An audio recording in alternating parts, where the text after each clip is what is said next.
سأل سائل بعذاب واقع للكافرين ليس له دافع من الله ذي المعارج تعرج الملائكة والروح إليه في يوم كان مقداره 50,000 سنة فاصبر صبرا جميلا إنهم يرونه بعيدا ونراه قريبا يوم تكون السماء كالمهل وتكون الجبال كالعهن ولا يسأل حميم حميما يبصرونهم يود المجرم لو يفتدي من عذاب يومئذ ببنيه وصاحبته وأخيه وفصيلته التي تؤويه ومن في الأرض جميعا ثم ينجيه كلا إنها لظى نزاعة للشوى تدعو من أدبر وتولى وجمع فأوعى إن الإنسان خلق هلوعا إذا مسه الشر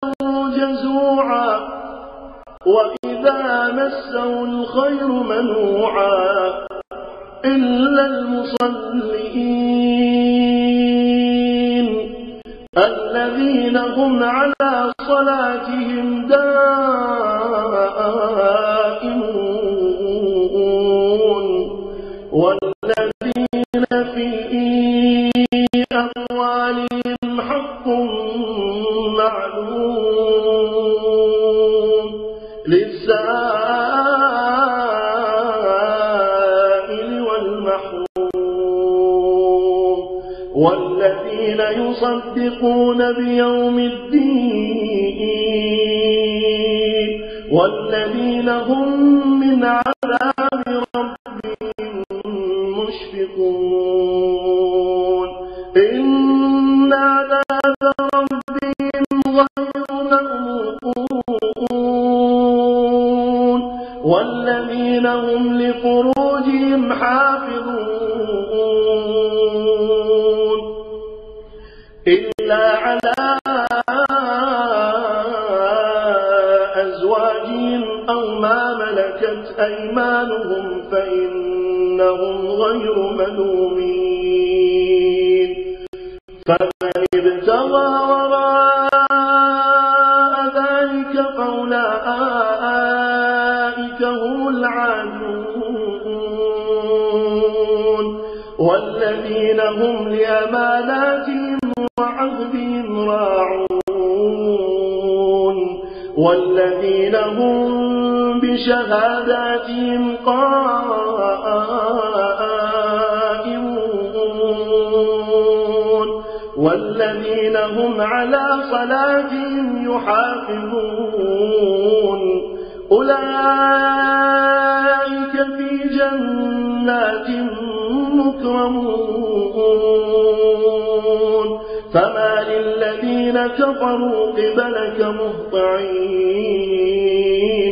عن اليمين وعن الشمال عزين أيطمع كل امرئ منهم أن يدخل جنة نعيم كلا إنا خلقناهم مما يعلمون فلا أقسم برب المشارق والمغارب إنا لقادرون على خيرا منهم وما نحن بمسبوقين فذرهم يخوضوا ويلعبوا حتى يلاقوا يومهم الذي يوعدون يوم يخرجون من الأجداث سراعا كأنهم إلى